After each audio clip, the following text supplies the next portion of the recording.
Evening, everyone. How's it going? A little after 9 o'clock. Thane Kirby here with Cara Rickard till about 10 o'clock tonight. Welcome to Talkback, everybody. An opportunity for you to talk back. You might think, man, I've got something to say. I want to jump in. Well, we're going to put in the comments section exactly how you can jump on with your computer or phone and join us here tonight. Cara, how are you? I'm very good, thank you. Can you hear my dog snoring? No. Probably not. He's as soon as I said that, he stopped. He's just sitting outside my bedroom door snoring his head off. You still got that huge dog. Remember you said that huge dog? Giant, huge dog called Monster. He's an American bulldog. He's awesome. He's 10 years old now. Yeah, I thought he was on the rails back then. You know, I thought he was like only had like a year to live or something. No, you're talking about Scratch, which was my dog before that. That is definitely like he's gone.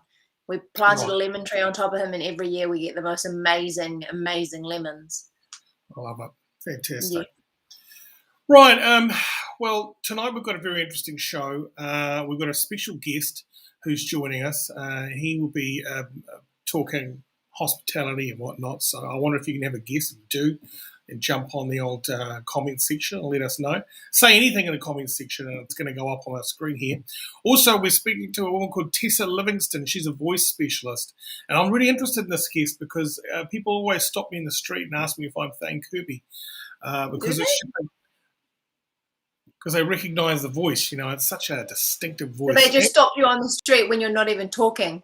No. You're just walking down the street and they're like, hey, can you talk to me? Because I got a feeling that you're Thane Kirby. They got it with an earshot. Like if I was sat at a cafe and I was talking on the phone and then a woman was next to me, usually a woman, they'd say, oh boy, you wouldn't happen to be Thane Kirby, are you? And I said, guilty. And then yeah, I recognise your voice. So there's something about my voice that is both alluring and, you know, powerful. Well, it's just been around for a very long time. Yeah. You know, on the radio waves for what, like a solid 20 years. Totally. And I think when people, like, you know, there'd probably be a lot of people before Facebook and before Instagram. Like when we were doing our show, Facebook was only kind of, you know, no one had really flash camera phones. Like if you look at all the photos from, you know, like 13 years ago, they're terrible photos off of like a Nokia 3310. And so lots of the time they don't actually put your face to the voice, and then they hear your voice, and they're like, oh. Most people used to think that I was a white woman. I was just about to say, I thought you were a white woman until I met you. And then I was like, but with the amount of te reo Māori that I spoke, did they just think that I was just a white person down with the kaupapa? You know how you get the reborn Māoris, you know, those huge Pounamu, and they've done a couple of courses at Unitech. And then the thing is, they're still Māori. Like they just thought that I was a straight up and down white. Well, then they're not born again Māoris because they're not Māori. You just mean people who are embracing the culture. Right. Okay. But anyways, again, you've got a very distinctive voice. It holds a lot of mana. Thank you very much. And I think it's only fair that we break it down. This woman's a real professional. Hayden Brown has just come into the conversation. Cara never added me on Bebo. I know, it's a very tough sticking point for Hayden there. Any opportunity he gets, he reminds me that I never added him on Bebo. But I don't even think I had a Bebo page. I had a MySpace, but not a Bebo. I wonder if our guest, Tessa Livingston, actually has the link to the show. I wonder, Selenya. Oh, she will be joining soon. We've just been updated. Thank you very much. I also did, after talking last night about our dear old friend, Benny Boy Walker, I hit him up to come on the show, and he said he might be keen. Have not heard back from him yet, so he might appear at some stage for a bit of a chat about his comedy show gig tomorrow. That'd be nice. Hopefully George hasn't said, you know, maybe he's run it past Dean Campbell and he said, absolutely not. He doesn't really work. He doesn't work for George. Who? Ben. Ben. Oh, Ben. Oh, okay. I had no idea. Yeah. Well, maybe, you know, okay, well, hopefully, fingers crossed, he comes on the show tonight. Maybe you should reach out, Thane, since you haven't talked to him in so long. I hate reaching out. I hate saying sorry. It's my two worst things to do. This can be your grand reunion on Talkback tonight. Yeah. Okay. Heal your old wounds. Okay, let's go and to catch up with our fact checker. Here he is.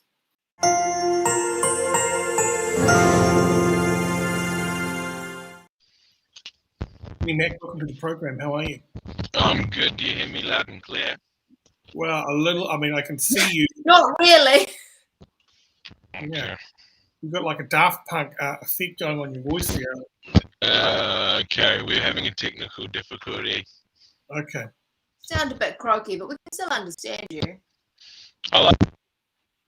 No, that's Now not we good. can't hear you at all. Anything now? Now we got you. You're back. Yeah.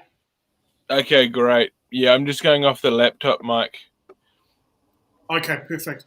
Happy New Year, Thane. Your email resumed your show. Okay. Tom Rutherford. Thank you very much, Tom, for joining us. Selena, if you can get a link in the comments, that'd be amazing. So we're about to speak to Tessa Livingston. She's a voice specialist, Benny. So I'd like you to just get those AI algorithms ready to go. I'd love to get your feedback halfway through the interview. And of course, you've got an incredible voice like we both do. So, just throw yourself into the mix when you'd like to. Absolutely. I am intrigued as to what's going to happen on tonight's show, as I'm sure everyone else is. Absolutely. Thank you very much. Hurrah. Hurrah. Let's go to our guest.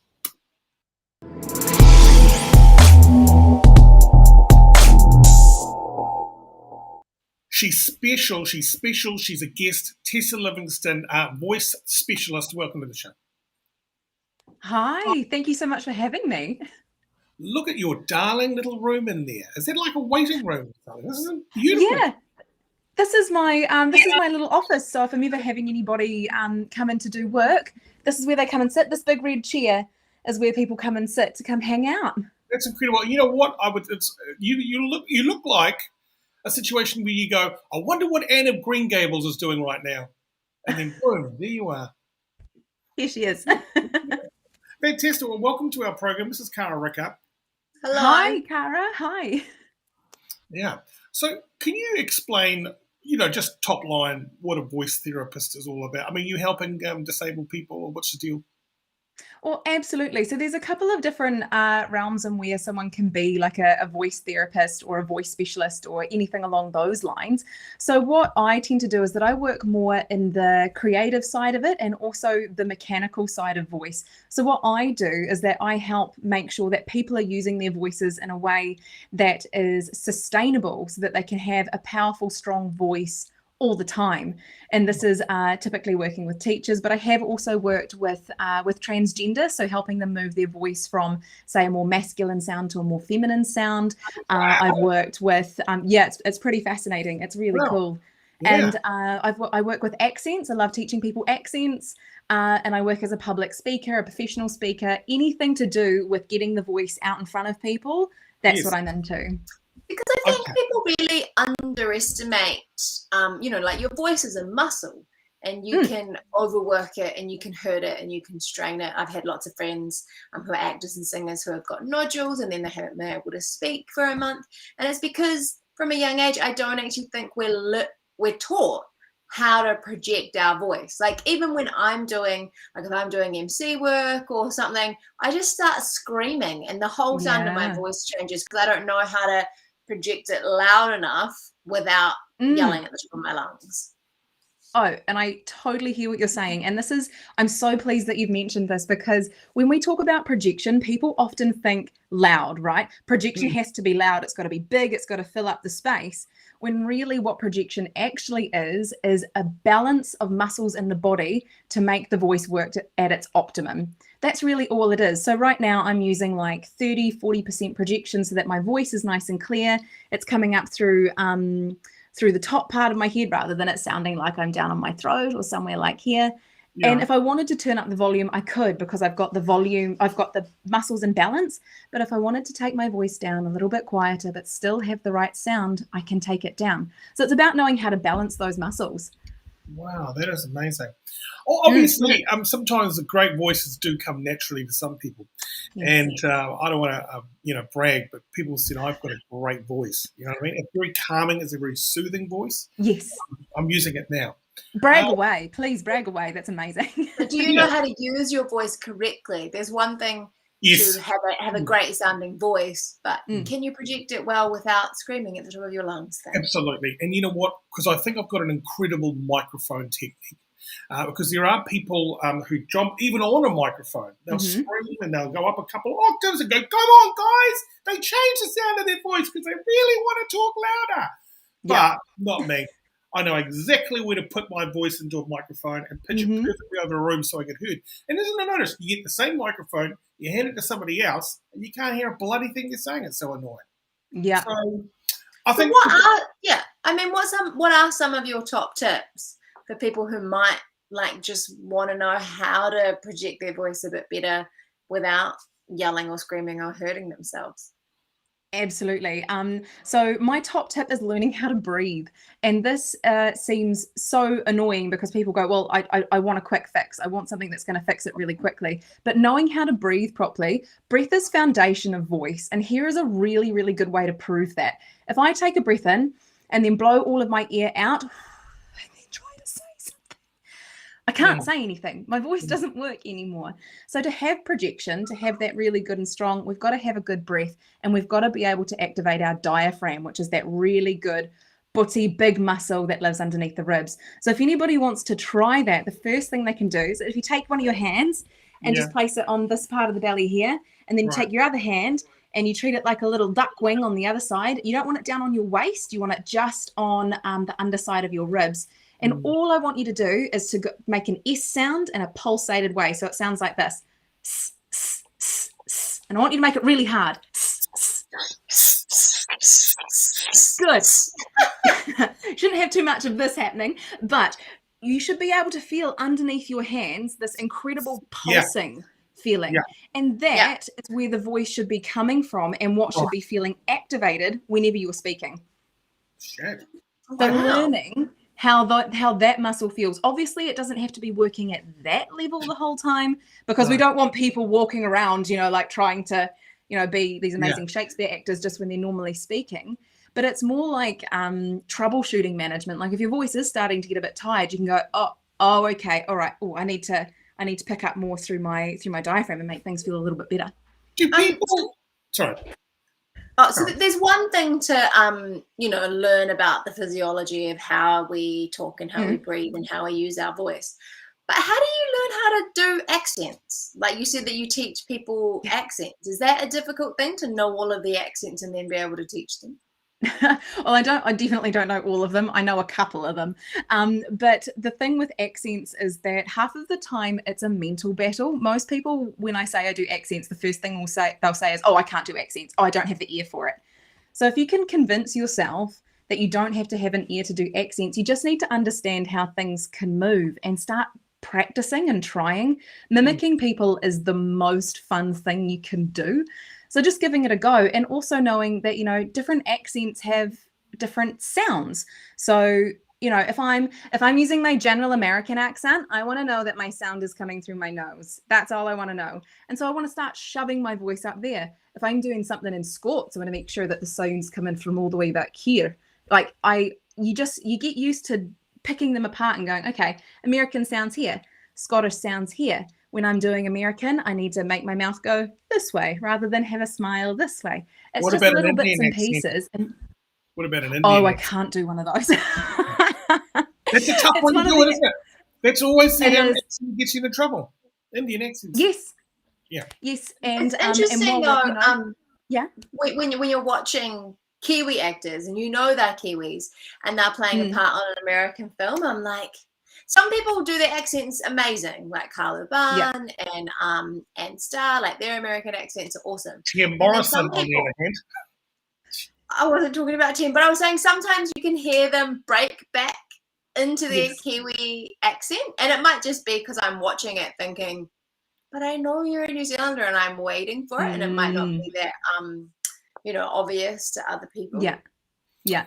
Well, and there's a couple of things that can happen there. One of them is that we have a part of the brain that looks after our emotions and how we put things forward. When we're in a scene and it gets really highly emotional, that part of the brain takes over and we go back to our normal accent because our brain can't cope with having to do everything plus remember how to do an accent. So there's some really famous scenes, and I can't think of any of them off the top of my head. I wish I could. Where actors, their accents are fine the whole way through the film, and then they have this big emotional scene where they'll shout or they'll whatever it is, and their accent drops out. So that's one of the reasons. And the other reason is exactly what you said. If we know an actor isn't of that accent, we are looking for it. And we will pick up any small detail that makes us think that it's not true. I've got an interesting fact, though. So one of my children, Honey, she started out as a 3-4-year-old with a lisp. And she grew out of the lisp. But my second daughter, Lola, picked up the lisp and didn't kind of grow out of it. She kind of lisped a little, real light lisp, and obviously professional. I pick up on that, and I'm thinking, but people do mimic other people and their voices and accents. Because I was watching Paul Henry's story. I think it's Holly Henry, and she's doing the news. 1 minute she's talking, hey, I left MediaWorks, blah blah blah. I'm going out on my own. I'm doing a podcast, but I'll let you in on how I'm doing a voiceover on the news. And then suddenly she's gone from this casual voice to coming up on Tuesday, the man fell over a horse. And then it's like, what are you mimicking a person from the news doing a voice? It's a weird that you wouldn't use your natural voice. Because it's a news voice. Like when I used to read the news on the radio, I have a news voice that's different to my conversation voice. So if you're a commentator for horse racing, you would naturally just go, would you just do like that, or I don't know. I don't think so. But like that's huge, and also the way that we say things affect who we are as people as well. I know that there is a sound that I make that so it's from the film. Do you remember The Terminal with Tom Hanks in it? Yeah, I love it. Yeah, love that film. So there is a scene in it, because I loved it when I was little as well. There's a scene where he's in a holding cell, like in the airport, and he's sitting on a toilet, just like in a little cubicle, but you can see, like, he leans forward so you can see him. Yeah. And the man comes in to be like, where are you? I need to talk to you. And he leans forward and he goes, Oppa, like just a sound like that. I don't even know if that's the real sound. And my young person loved that sound for whatever reason, or what he was saying. And so now when I'm like, if I'm teaching with kids or anything like that, and they ask me something, I go, Oppa. I'm like, what? That's my version of what? And it's embedded itself in my language because I loved that scene for whatever reason. And people do it all the time. We pick up phrases from people. I've got another friend who has the most beautiful laugh, and I never laugh like her in real life, but when I'm with her, man, do I laugh like her. So we take other people's stuff that we like and we shove it into how we operate. I know a kid who is Kiwi, but because most of the stuff that he watches on television is American, he has quite a slight American accent from the cartoons that he watches. Is that quite a common occurrence? It's becoming more and more common, I think. It's not my area of expertise, but I am hearing more and more that this is happening, and I don't actually know officially what causes it. It could be because that love and adoration for what we're hearing. I think lockdowns might be playing a part in that, because kids learn their accents and their language and their phrasing from their peers. We start with our parents, but we end up learning it from our peers as we move on. So maybe that is, filtering into the system a little bit more, and that's happening that way. But yeah, I do hear that from time to time, parents going, my kid has a British accent or has typically an American accent from whatever it is that they're watching. That happens. What does it mean to be a spiritual speaking coach, which you've got written down there in your bio? Yeah, cool. So this is a new part of what I'm looking into. When I think about the voice, it is not just a part of muscles. It is an emotional communication port. It's a spiritual port where we chant and we sing, and there's so much more going on with it. And what I talk about with spiritual speaking coaching is basically allowing someone to. Normally, these are people who have done a lot of speaking training, they're professional speakers, but something's feeling blocked. And what I'll help people do is learn how to go inward, connect with themselves, connect with their guides, or, whatever thing feels most comfortable for them, and ask that that help or that guidance or that message, whatever it is, to help feed that back into them, so that when they get up on stage, they've got all of their skill that they've learnt in an intellectual way, but then they have this backing of more of a spiritual presence with them. And so it's encouraging people to allow that part of themselves into their performance and into their practice. So that, because there's nothing better than watching somebody on stage who isn't reading from a script and isn't, focused this way, but they're actually just there in their presence. So it's kind of finding your spiritual presence when you're on stage. How much training? Can you hear the training in Jacinda's voice when she fronts those stand-up press conferences? Because sometimes, remember when she started off very school teachery, and then sometimes very presidential, calm and reassuring, and then she's, so I think she's very well trained. What do you think? I would say so as well. And there's not, for her at the moment, I can imagine there's not a large margin of error to be had, whether that's with pronunciation, whether that's with words, whether that's like semantic swaps, like sometimes we'll use one word in replacement of another, even though they may mean the same thing. For her, I can imagine they can't have any of that at the moment. I would be willing to bet that she definitely has a speaking coach or a public speaking coach to make sure that everything is running as smoothly as possible, because if she makes a mistake at the moment, man, are people pouncing. So I would definitely say that's something that she has. Quickly, just sorry, Cara. What about smoking? Can that help your voice? Help your voice? Apparently, like I was talking to the old Can it help the voice of the past, and they were like, "Oh man, 6-packer today, and you'll sound like me. You might not live past 30, but 40, but yeah." What do you reckon? Yeah, well, I wouldn't encourage smoking as a way for voicing. What does happen with smoking or vaping or anything that is not air moving over the cords? So the vocal cords are sort of like this sort of shape back inside the neck, and they've got this lovely little membrane that lives on the outside. And when we smoke, what happens is that harshness of that smoke going over the cords causes that membrane to swell, and we get like liquid buildup just on the edges of the cords, which is why it ends up sounding like that really like rough kind of bubbly sort of sound. So I would be willing to say to people, learn how to do glottal fry, this sound, rather than smoke. Okay, that's good advice. Yeah, so you can put it on rather than, make it happen for yourself. Yeah, that's true. Just like that. What about, walk me through the transgender stuff. How do you take a deep voice and make it into a high-pitched female voice and do it successfully and convincing?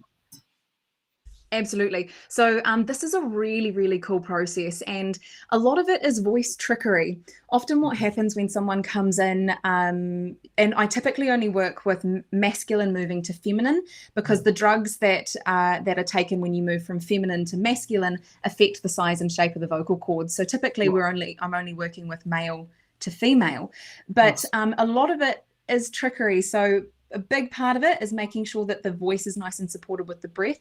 And often what happens is that someone comes in and they've just tried to raise their pitch, or they've just gone really breathy, like a Marilyn Monroe kind of thing. Because then the full aspect of the voice isn't there, and it can be hard to identify. But even when I do it, that's just your voice higher up. That's not changing anything.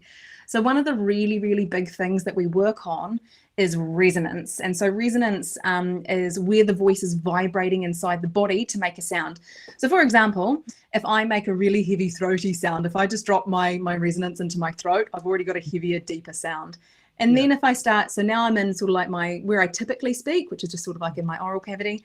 And then if I start moving my voice up into my nose, perceptually I sound a whole heap higher, but I've not actually raised my pitch. So we do a lot of flexibility training on how to move that deep, heavy sound from here up into the nose. And we also play with like vowels. We try to make them sound much more high pitched. So like, for example, if everyone just goes E, have a go with an E. E. Cool. You should be able to feel that feeling quite buzzy in the nose, and it's quite like a high sort of sound.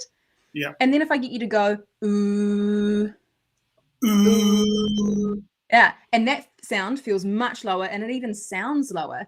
So what I teach is how to get somebody to go, okay, I'm going to make all of my vowels, so E, R, and oo, all sound like an E. So rather than E, R, oo, I'm going to go E, R, oo. I've not changed. I make them all sound like E's. They've all got the same brightness and resonance as an E. So we do lots of playing and lots of, how does the mouth look and how are we sitting and what's the body doing, and lots of different bits and pieces to help with that moving from one gender to another or moving into non-binary.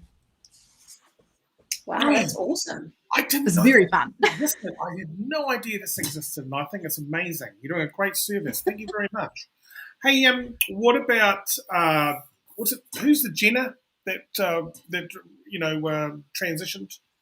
The Kardashians' dad, right? Caitlyn. Caitlyn. Caitlyn. Yeah, Yes, Caitlyn.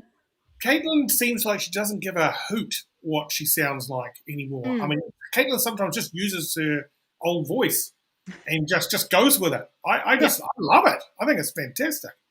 I think that's cool too. And like the cool thing with transgender these days is that people often think, okay, you're going from full female to full male, and you're going both ways, when that's absolutely not what it is at all. It's all completely on a spectrum. You might want to dress in a more feminine way, but keep your masculine voice, or you might want to keep some part of your masculine dress, but you want to have a feminine voice.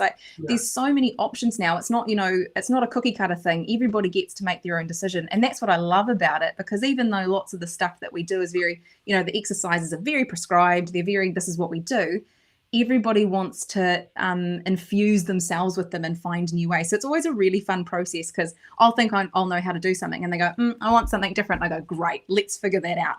Cool. And Rickard, I reckon if you transition to a guy, you'd be okay, because you've got kind of a deeper a bit of a deep voice. But I might just like to keep my regular voice, because that's the voice I've had my whole life, and I might feel some sort of way about that. I probably would put some effort in and try and Michael Jackson it up, just make it a little bit more soft and whispery. That's always an option. And as always, that is always your choice. You get to decide that. Oh, God. So what else are you selling? What else? Oh, well, I tell you things that I sell. At the moment, my kind of like passion project, which I'm absolutely loving, is my teacher's voice course. So at the moment, I'm selling that to schools, to like entire staff members, or I'm selling it as individuals to occupational voice users. So anybody that uses their voice on a day-to-day basis.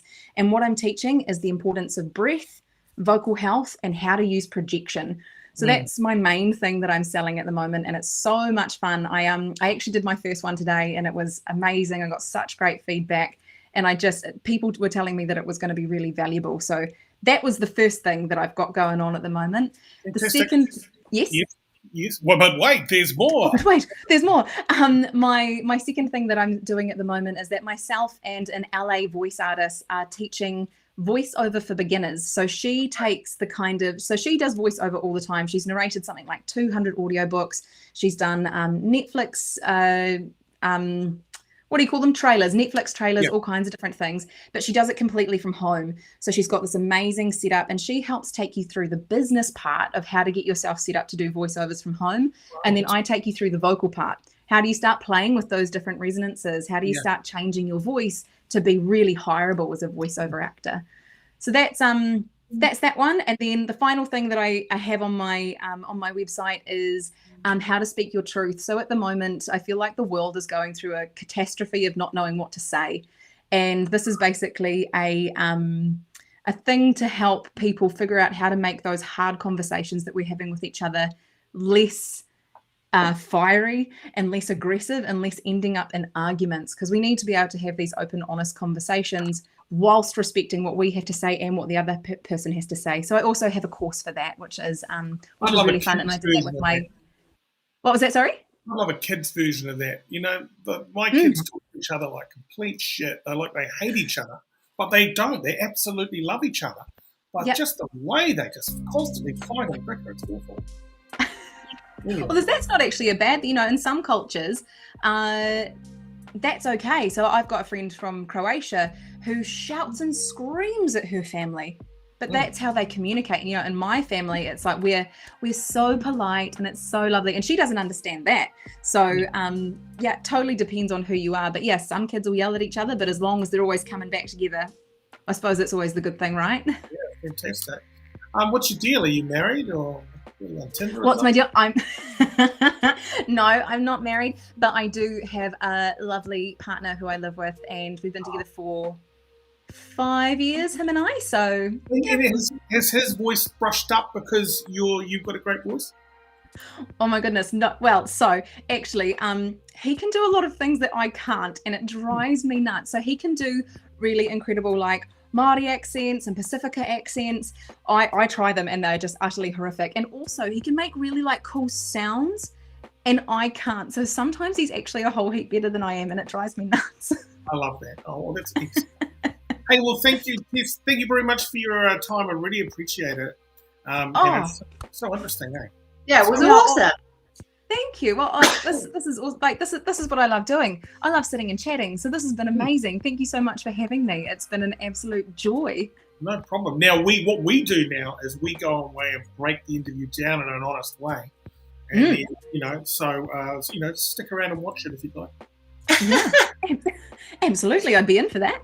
Thank you so much. And if you want to see more of what Tess does, there is a little link to her website just in the comments there that you can check out. Yeah, absolutely.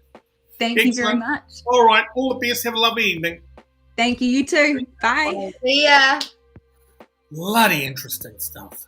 Yeah, incredible, amazing. Yeah. I nearly trained to be do what she does. Really? Yeah, because in this country there's so few Māori. I think at the time, like I was just finishing school and I got offered a scholarship to go and do it for free, because at the time I think there was only like maybe 5 Māori speech and language therapists in the country, and they just needed more, especially to work with children, right. Children that might have a different language as their first language that's not English. But yeah, I went to Australia and got pissed for 2 years instead after school. Yeah, we've all been there and done that, haven't we? Yeah, exactly. All right, let's bring back our fact checker and get his insight.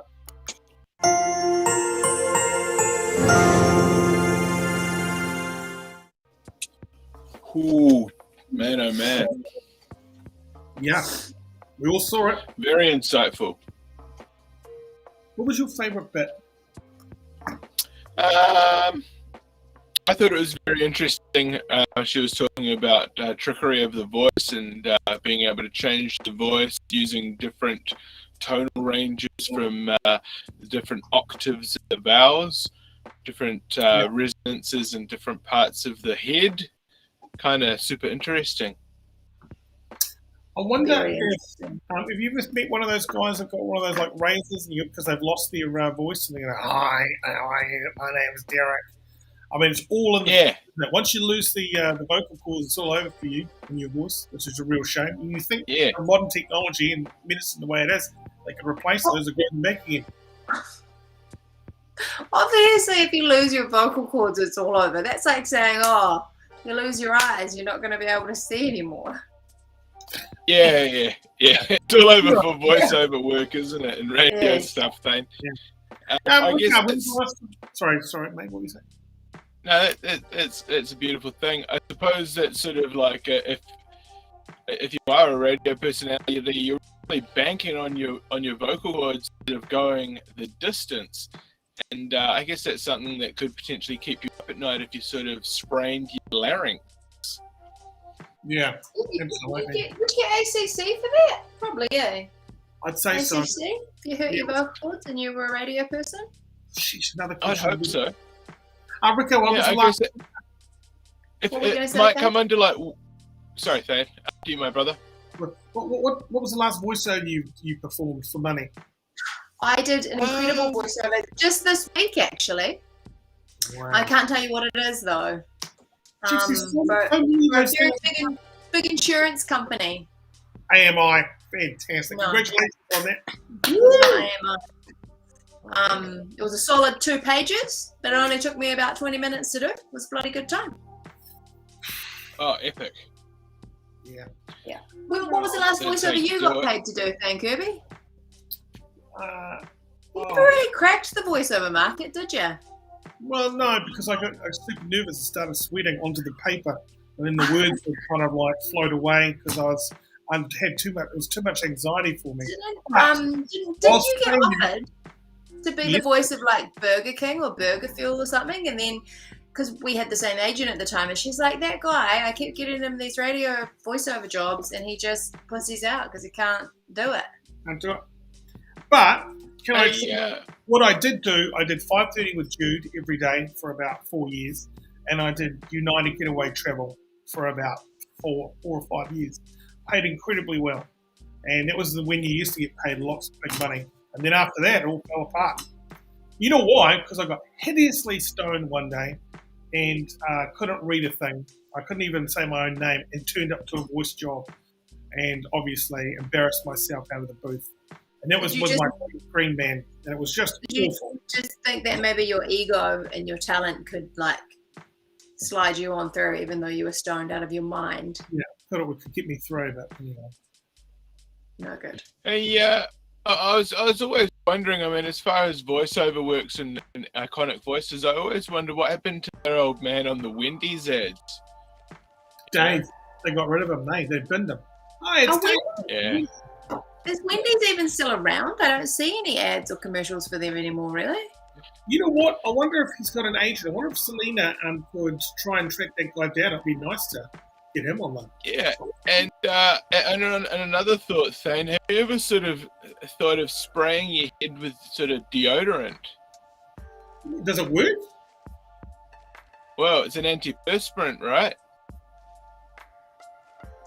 It's so, isn't it just so hot tonight though? Is that why you've got a towel, Thane? I had to tie my hair up because it was making me too hot. It was hot, and I got flustered before I was. I sat down. I was off doing stuff and vacuuming, and so I got a little bit of sweat in housework. I mean, in just daily life, you know, it's just part of your routine. You sort of do your pits, do your dome. I wonder if anyone else does that as part of their daily routine. Please let us know. It'd be amazing. Maybe you might even use the roller ball. I wouldn't mind something that could kind of calm down the light bouncing off the old head, though. If you check it out. Calm down the shine. Yeah, what do you do? Why don't we... Miracle Glow. Get on Suzanne Paul, and I'd say get some of that Miracle Glow. I think they rebranded it to Thin Lizzy. Oh, gotcha. All right, I wonder if Selena's ready for the news. Thank you very much there, Benny. Absolutely amazing.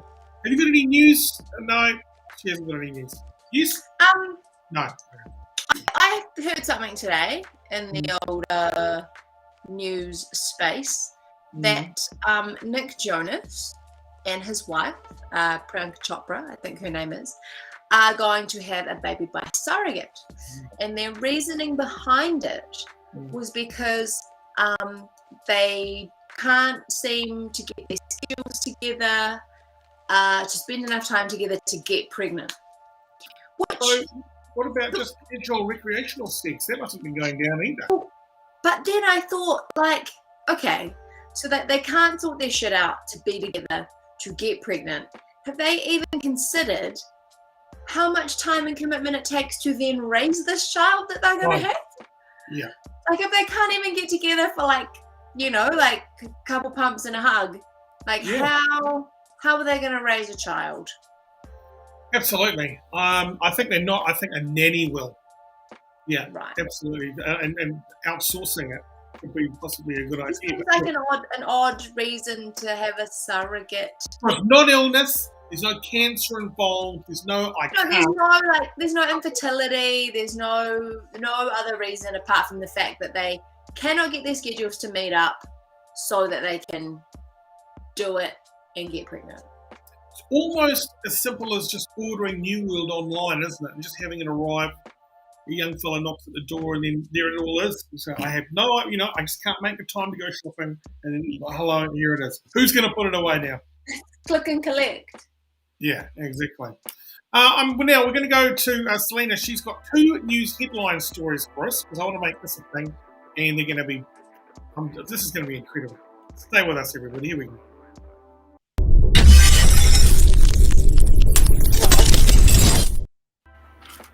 Don't be nervous. Eat without projecting in our words. Okay, so just a couple of headlines. Okay. So everyone knows that John Lennon had a son. What's his name? Hand up. Trying to. Sean. Sean. Oh yes, Julian or Sean. Okay, one of his sons has announced a digital auction of Beatles memorabilia. So that's, interpret that as you will, because you know the Beatles memorabilia. So it's billions and billions and billions, or maybe just millions, but Fantastic. okay. So moving on. Is it just the stuff that his dad owned? So obviously not. No, I mean, Ringo, Paul, and that stuff. well, Yeah, I think Michael Jackson actually didn't Michael look Jackson own into most of the it. Beatles back catalog? Well, I think Michael Jackson purchased a lot of the back catalogue of Paul McCartney, as far as I know. Right, So okay. many years Do you know what else Michael Jackson bought? What? All of Eminem's music. I think Eminem dissed him in a song, so Michael Jackson owns all his master recordings. Wow. Oh wow! It's like, hey, screw you, Eminem. I think that's true. I like Eminem. Yeah. But I like lots of artists. Better fact check So- that. Carry on. Yes, yeah. I'm the female fact checker. Okay, so the next one is there was a massive snowstorm that hit Istanbul and Athens after a massive cold front. This is obviously in a different hemisphere to us. So yeah, a massive cold front hit much of Turkey and Greece. Rescue crews were worked off their feet and scrambling to clear roads because there's more than 80 centimeters of snow in some Gotcha. areas. Now, thank you very much. We've got someone called Edgar Starr watching on Twitch. Greetings from Turkey. I wonder if we can go live from the snowstorm, mate, if you're still watching. What? Really? Yeah. How There was a link in the coincidence. comments, Edgar Starr. So I wonder if you can click on it and then join the conversation, and then we can actually back that up. This is perfect. What a perfect story. Great timing. It's meant to be. Yeah. Istanbul is a city of 16 odd million people. So people were, all the rescue crews were trying to clear the roads and just make it possible for people to move around the city. People were just, there's so many people. If they couldn't get home, they were just jumping on public transport and it was overcrowded and that's dangerous, and abandoning their vehicles or sleeping in their vehicles, and until it just blew over. Thing, or People are tough. Yeah. Survive. Thank you very much, mate. That was fantastic. Now we just wait on Istanbul, everybody. Turkey. And I did confirm that Eminem, teased Michael Jackson the 2004 video for Just Lose It. And so Michael Jackson's publishing company bought all of Eminem's publishing for $370 million, and the purchase meant he then owned the rights to all of Eminem's music. So he could have sold off a song for some dildo ad if he wanted to. Yeah, absolutely. How powerful is that? That's amazing. That's some big dick energy, man. Absolutely. And the fact that Paul McCartney and Michael Jackson were the best of friends and they made all those great songs together, and then Paul McCartney introduced the idea to Michael Jackson of buying the publishing rights to other people's music, and Michael just bought his, and then they didn't speak again. So is that what happened there? Yeah, and that's why they broke up. Oh, after they did, wow. Yeah, after all that shit went down. I'm going to Google that too. Oh, yeah, well, hopefully it's not embellished, but I think I got it right. You know what I'm saying? Well, yeah, double check what that. happened between them? Yeah. On August the 14th, 1985, Michael Jackson astonishingly paid a whopping $47.5 million to own the entire back catalogue of material by the Beatles, a move which angered Paul McCartney no end when he was the very person who told Jackson about the auction in the first place. And quite rightly, he felt betrayed. Absolutely. Again, another big dick energy move. But just like, what a flex to be like, oh, I'm going to buy this. I'm going to buy all the Beatles songs, and I'm going to buy all Eminem's. Anybody else? He really is the king of pop, right? He's so much the king of pop. He bought the Beatles, who were the original pop guys, and then he bought Eminem's. But then I wonder what happened with his estate, because in that article I was just reading, it said that he continued to own Eminem's publishing until his death, and then I wonder if his estate, like, had sold it all off, his kids, his family, who knows? I don't know. I don't know if he died with any money. Yeah. Blanket and Paris and Michael Jr., Prince Michael Jr. That's right. Yeah, I wonder what ever happened to those guys. But I'm just glad that Michael made those power moves and, really went after everybody with a big stick. Speaking of big sticks, where's Ben Walker? And will he ever turn up to the show? No, he said that he can't make it tonight because he has been busy and he's still not even home. But he is keen to join us another evening. Might be good to talk to him after his comedy gig. He could try out some of his jokes on us, possibly. Yeah. Maybe see how they go. If anyone was going to be a comedian, I reckon it was going to end up being Ben Walker. He's funny. Yeah. But some of his jokes not appropriate for radio. No. Got him in trouble quite often. Remember, because the other thing is, if you can back up something funny with a funny laugh, and he's got one, remember, he goes, he's got that kind of laugh. Other people laugh, it makes you laugh, so you buy into it. That's half the thing of being a comedian. And second fun fact for you, Rickard, is when I was a kid, I'd go Michael Jackson, as opposed to, when at a voice expert, Michael. And it was, but obviously now my adult self, I'd be going Michael Jackson. Michael. Instead of Michael. And you know what? It's like my son's word that he doesn't pronounce properly is meringue. He calls them remangs. Meringues. My son. Remangs. Remangs. Yeah. I want a remang. Little Valley pronounces everything with a w. So there's a wabbit and all that kind of so cute. That's generally what kids do with the W's. Yeah, I know. And another one is milk, toilet. I can't stand those two. No one in my family says that. What are they? Milk instead of milk. Milk. And toilet. And there's the Toilet. That's another thing that just fucking really irks me for those things are mispronounced. I was like, come on, have some respect for the English language. They're children. Oh, no. Yeah, I suppose you're right. Or are you talking about adults who can't say toilet properly? Adults. Yeah. Mispronouncing toilet's better than saying I'm going to the shitter. Oh, yeah. I'm going to go take a dump. I'm going to lay a cable. I'm going to have a whiz. I'm going to spend a penny. Ugh. Anything toilet. Really awful sayings. Like, who decided that those were great sayings? Like, what are the sayings that have just... how some sayings stick around for a very long time? Yes. And then they just disappear off the face of the planet. Like, like one that's been so big over the last couple of years is "Let's Go." Oh, let's go. Let's go. Yeah, so I think lots of people wanted to leave that in 2021. Yeah, very, very try hard. And I did see on Instagram another phrase that people wanted to leave behind was it's the... So, if you were standing there, like if I was about to say something about you, I'd be like, it's the towel on your head for me. That phrase where people are like, oh, it's the blue car for me. Yeah. Oh, it's the whatever. People are done with saying that as well. Don't say that. What about there he is? There he is. That's another one. Oh, yeah. Very. Well, I mean, that's still kind of grammatically relevant, I suppose. Like, if I'm walking down the street and I'm like, oh, there he is. There's the guy that I'm going to meet. Yes, it depends what context you use it in. Okay. Do you want to see something shocking? Oh God. Okay. I'm ready. Hi. I tried to buy every artist's back catalog.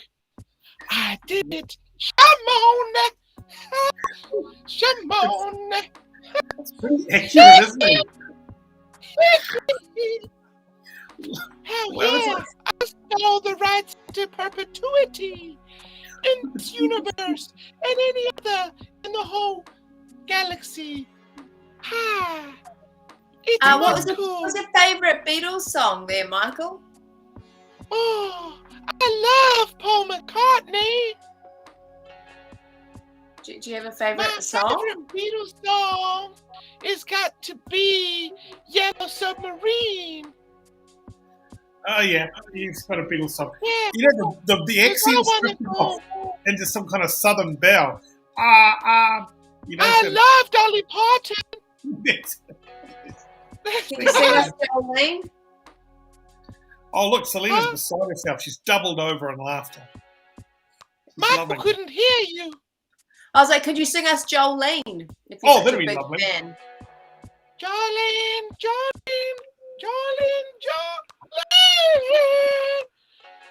Oh, Jolene. You know what this reminds me of? Remember those Mack TV days back in the day where this would be, you know, like people would be absolutely shitting themselves with laughter. This was the kind of crazy stuff Max TV used to do back in the day. You remember Max TV anyway? I used to love Max TV. That was weird. I think I mean, the voices did nail, but the face, how it spread like Marmite across some white bread. It's like it's melted. It does. I died, silly. With a touch of palsy, you know, it's got, I don't know, it's got something going on there. Thanks very much, Michael.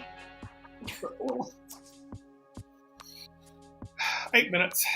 8 minutes. What are you doing after the show? What are you watching? Do you watch TV? I've watched everything, man. Like we've been in like lockdown for 2 years. I've watched every single show. I might watch the new season of Yellowstone. Oh, I've watched that. I'm right at the It's end. all right. It's quite good. I love what's his Kevin face? Costner's outfit, and every outfit I would adopt if I could afford it. Oh really? No, I love who's the guy Rip. I love Rip. Is he the rough guy? Yeah. He's awesome. He is pretty fantastic. But can you recommend some shows to watch? I'm watching the Gilded out on Neon. You've got to get Neon. That's where HBO Max is. I've got Neon. I've got Amazon Prime. I've got Apple TV. I've got Disney Plus, and I've got Netflix. You got it all. You don't need anything else. Yeah. Well, what shows can I watch though? Oh man, can I just quickly give you my picks on Neon real fast? Yes. Okay, here we go. I did watch Rose Matafao's show, which I really, really liked. What are you just saying there? No, I loved it. I binge watched it. It was so good. You know, the other show that I really loved was Grace Palmer's show, Good Grief, on TVNZ On Demand. It was so, so, so great. America has decided to rip off Downton Abbey, and they've called it The Gilded Age. So that show is on. I'm on episode 1. I'm going to finish probably 2 tonight. I never thought that you'd be a Downton Abbey-esque fan. Check out the grey hair. I know, but do you like old people in castles getting served tea and shit? Well, look, I like Euphoria better. Have you checked that one out yet? Yeah, I've seen Euphoria. It's very good. Zendaya is incredible. Love her. Have you watched like the new episodes where it's practically a porno? Not yet. Holy shit. And then The Righteous Gemstones. I love it. The Righteous Gemstones. Give me the top line synopsis on that and why I should watch it. A big religious family who are not really religious, but they believe they are doing it for the money. They've got massive churches where they encourage tithing. And Is it fake or real? It's fake. It's fake. It's a comedy, and it's just a funny look at what can go wrong with such a dysfunctional family who front like they are related to God. Wow. Yeah. That actually sounds quite interesting. You know the dad out of Roseanne? He's in it. Yes. Yeah, and he's Tom Arnold. Yeah, and he's like really the other one. And he was really fat at the beginning, and he's kind of lost all his weight. Then I can't think of his name. Not Brian Dennehy, the other guy. I want to say John Goodman. Yeah, John Goodman. Okay, great. Okay. I wasn't sure. Now, Benny, I'm just going to quickly. Are you going to do an hour show? You've got to work in the morning tomorrow, eh? So we can then, have we? Oh, mate, I've got to go to sleep straight after this. I've got to get up at like 5:30 or something. Okay, fair enough. All right, well, that's pretty much the show. Do you think we are possibly going live tomorrow from the Korean friends at the what's his face? From Benny Boy's comedy gig? Yeah. I don't know. I might need to. That's a no from you. What about Selena, do you reckon? Yeah, we might send Selena. Selena, do you think you can hold the phone and just film it for us? Oh, she's muted. No, no. Yeah, she's unmuted now. She's just thinking about it. So. I saw on the website no photographs, but I think from my experience, if you pre-arrange something, you can do whatever you want.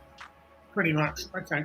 That's So, a good so what do you want me to do exactly? Like just film? hold the. I want him to film live. I want to see this cat go. I want to see how his act's going. I haven't seen this guy in such a long time, and I'm a little bit nervous talking to him without seeing his comedy. Go up the front, film it, stream Yeah. it, stream it.